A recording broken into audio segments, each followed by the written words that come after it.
It's summertime, so it's not really wood cut weather, but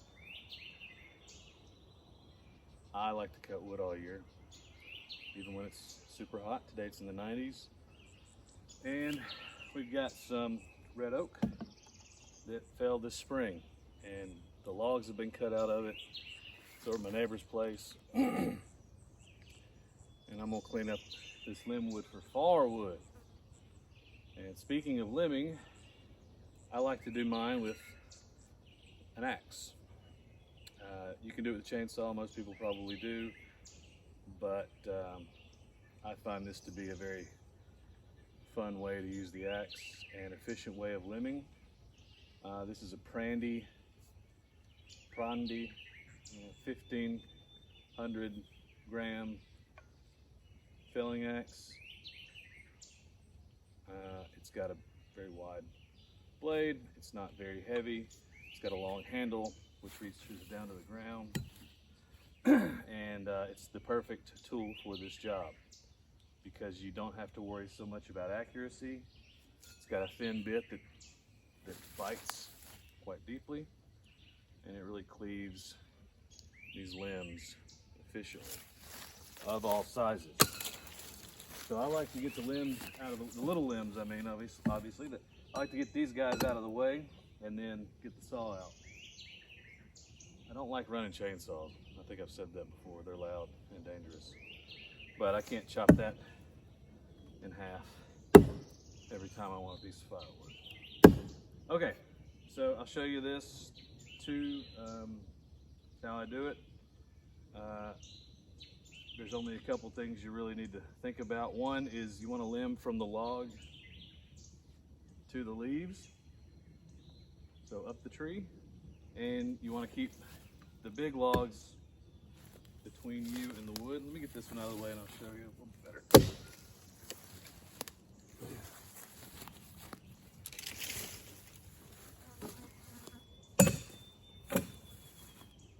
So this one,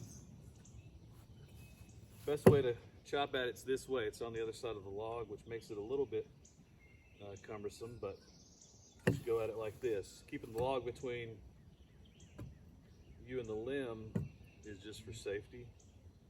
You could definitely come over here and go this way at it, but when the wood's like this, there can be deflections off of it, so that's kind of dangerous. So we're going to try and avoid that. And because the way the grain grows, chopping up under the limb will cut through the fibers versus down on the limb can split it out and cause a run out. Now that's not a big deal if you're just cutting firewood, but this is definitely the best way to do it.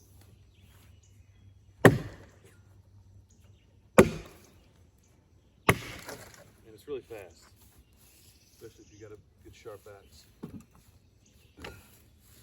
This is pretty much factory sharp. I don't think I have touched the blade up on this thing yet. Maybe a little bit.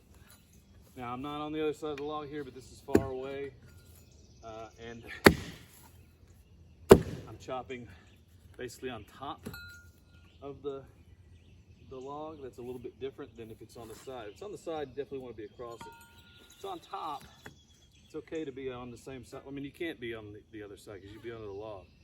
You just got to stand far away from it. That's what the good long handle's for.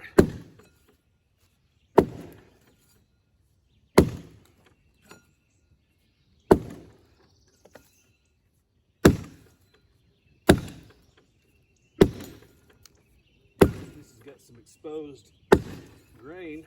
It just means it's harder.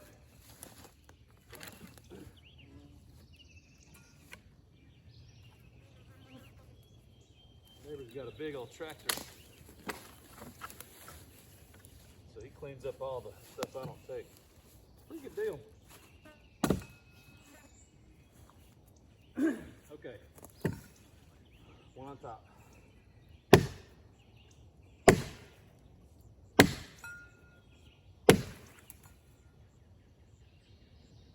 Do too easy.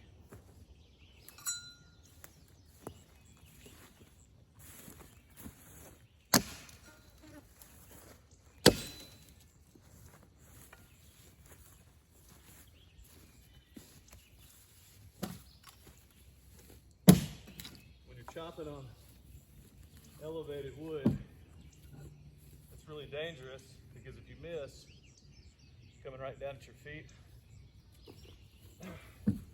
anything not on the ground, whereas if you're chopping on the ground, you're already kind of down there. So you want to be careful of that.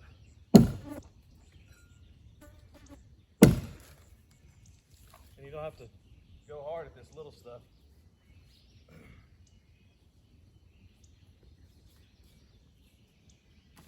And if they're not safe, I'll just leave them for the saw. All right, well, I need to saw some, but I thought I'd run through that. These are affordable and great for that. They have a tomahawk style handle, so you can pop it out. Brandy. All right, I'm sawing. See ya.